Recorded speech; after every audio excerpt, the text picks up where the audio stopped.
2차 추경으로 예산이 반영된 걸 보니까 계룡시에서 성폭력 사건이 있었나 보네요. 자, 그런데 피해자는 현재 어떤 상태에 있습니까? 치유 프로그램을 운영할 정도 치유를 받아야 되는 이런 상황, 예산 스트레스가 심해서 이런 프로그램을 반영해야 되겠다, 예산이 필요하다 이렇게 그랬잖아요. 그렇다면 피해자는 현재 어떤 상태에 놓여 있어요? 아니 사실 이 부분은 개인정보이기 때문에 저희는 사실 알 수 있는 상태는 아닙니다. 자, 그러면 몇 가지만 물어볼게요. 예. 피해자가 계룡시 성폭력 상담소에서 가해자를 특정해서 말했죠. 누구한테 성폭행을 당했다. 피해자가 가해자를 특정해서 말했기 때문에 상담사가 상담한 결과 이 피해자는 이런 치료 프로그램이 필요합니다. 그래서 계룡시 예산이 필요합니다. 이래서 이거 추경 올린 거잖아요. 일단 치료 회복 프로그램에 참여하는 사람은 가해자가 있는 거죠. 있죠. 네네. 가해자가 있죠. 네네. 그럼 가해자는 현재 특정이 돼 있는 거예요. 피해자가 진술했으니까 나 네. 누구한테 성폭력을 하겠습니다라고. 네네. 그럼 이제 피해자는 현재 어떤 상태에 있나요? 예를 들어서 고소나 고발이나 이런 지금 당했나요? 아니 저희가 지금 실적으로 받는 걸로는 그 한 건은 그 경찰에 의뢰한 사건이고요. 저희가 사실은 이 부분을 정확한 정보는 드릴 수가 없습니다. 저도 이게 변호사 잠을 구해봤습니다. 요새 성폭력 문제 때문에 온 나라가 지금 난리가 아니지 않습니까? 근데 어떻게 계룡시에서 성폭력 사건이 접수가 되고 피해자가 특정이 되고 가해자가 특정이 됐는데 개인신상 정보로 하는 이유 하나로 아무런 조치가 없이 그 말씀대로라면 피해자는 이런 상태라고 하고 가해자는 지금 계룡시에 활보를 하고 있다는 얘기잖아요. 그리고 2차, 3차 성폭행 폭력 사건이 발생하면 누가 책임질 겁니까? 가해자의 프라이버시가 더 중요합니까? 아니면 성폭력법으로 추정 또는 간주되는 사람으로부터 시민을 보호하는 구선입니까? 그러니까 성폭력 상담소에서 네. 그 분은 피해자라고 상담 또는 인지를 했기 때문에 성폭력 피해 프로그램을 운영해야 되겠습니다. 그러나 비용이 들어갑니다. 계룡시 2차 추경에 예산 반영해주세요. 이렇게 된 사안이잖아요. 그리고 피해자는 가해자를 특정해서 말을 했고 성범죄 사건은요. 사정당국에서 인지수사를 해야 될 의무가 있는 것이고 이런 사건은 증거죄가 아니에요. 상담사에는 이런 성폭력 사건이 명백하게 있다라고 판단 또는 인지하는 순간에 사정당국에 반드시 고발하게 되어 있어요. 그러니까 이 의무를 지금 다 방기하고 있는 거예요. 자, 그러면 가족에게 안 했나요? 피해자 가족에게? 아니 일단 그 부분도요. 저희가 그 개인정보를 정확하게 알 수 없기 때문에 피해자를 피해를 호소하는 이 사람 가족이조차도 성폭력 사건에 대해서 계룡시에서는 안 알려준 거예요. 성폭력 상담소에서 그렇고 현재까지 그렇죠. 아니 그 부분은 저희가 뭐 미리 짐작하건데 이게 당사자가 그 성폭력으로 인식을 강하게 해서 들어온 건이라면 당연히 그 절차를 밟아서 저는 진행했을 거라고 생각하고요.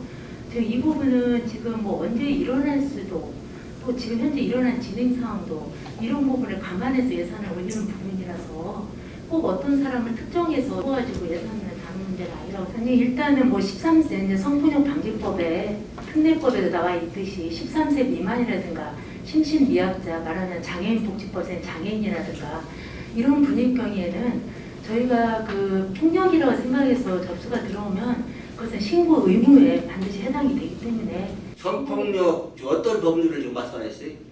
성폭력 방지법하고요 특례법 성폭력 처벌에 관한 특별법을 보신 적 있어요? 예예. 거기에는요. 네. 미성년자 또는 장애인을 상대로 한 성범죄는 가중처벌이에요. 가중처벌. 지금 알고 있기로는 정확한 건 모르겠습니다만 3년 이상 징역에 처해져 있어요. 지금 성폭력이 피해자 중심주의예요. 추행도 전부 다 성폭력이 들어가요. 추행조차도. 그런데 이것은 명백한 성폭력이 이루어졌다라고 피해자가 상담사에게 상담을 했는데도 불구하고 심지어 피해자의 가족조차도 모르고 있다. 그런데 그 가해자라고 성범죄로 추정 또는 강주가 되는 이 가해자는, 성폭력 가해자는 아직도 계룡에 살바하고 있다. 21세기 방역천지에 이게 말이 된다고 생각하십니까? 일단은 지금 의원님께서 이제 초연한 부분이기 때문에 성폭력 피해자 프로그램 치료 회복 프로그램 운영을 해서 예산이 필요하다. 그런데도 우리는 가해자가 누군지 모른다. 개인정보 때문에 말할 수 없다. 신고할 수 없다. 저는 이건 친고죄도 아니고 반의사 불벌죄도 아니고 사정당국은 반드시 그 인지수사에 의미가 있는 거예요. 그리고 반드시 상담사는 성폭력이라고 판단 또는 추정 또는 강주가 되면 사법적으로 적을 내릴 수가 없으니 수사 당국에게 반드시 이것은 고지 의무가 있어요.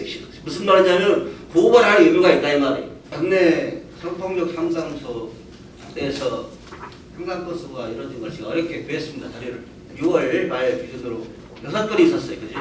이 중에서 수사 법적 지원을 받는 게 5건이에요. 근데 유독 한 건만 기타라고 분류가 되어 있어요. 6건이 성폭력 상담이 이루어졌고 그 중에 5건은 법적 수사 의뢰를 했다 이 말이에요. 한 건은 이게 수사가 안 이루어진 거예요. 그러니까 나는 이게 자꾸 의심이 드는 거예요. 의구심이. 이 한 명의 피해자는 미성년자이거나 판단 능력이 좀 떨어지는 사람이 아니냐. 그래서 고소도 못하고 가족에게도 알리지 못하고 어떤 위력감을 느껴서 자포자기 상태에 있는 게 아니냐. 이렇게 저는 추론을 해볼 수 있는 거예요. 그렇기 때문에 더더욱 걱정스러운 거예요. 이 피해자는 가해자하고도 매일 만날 수 있다는 거잖아요. 이 관내에서. 그리고 유사한 이 피해자가 얼마든지 발생할 수 있다. 그런데 친고죄도 아니고 반의사 불벌죄도 아니고 인지에 의한 수사도 다 할 수 있는 사안인데 또 불구하고 아무 조치를 취하지 않고 있다. 이것은 내가 반드시 그것만큼 내가 재확인하고 이 문제만큼 재확인하겠습니다. 또 하나는 어떻게 이걸 가족에게도 통보를 안 합니까? 과장님, 딸이 성폭력 상담소에 상담할 정도, 치유 프로그램을 운영할 정도의 피해를 입었다고 지금 우리가 추정 또는 간주가 되는 상황인데도 부모가 모르고 있다, 가족이 모르고 있다, 이게 말이 됩니까? 도대체 뭐가 두려운 거예요? 그 가족에게조차도 통보해주지 못하는 이게 정상이라고 하는 생각이 안 되네요. 이 정상입니까, 이 상황이?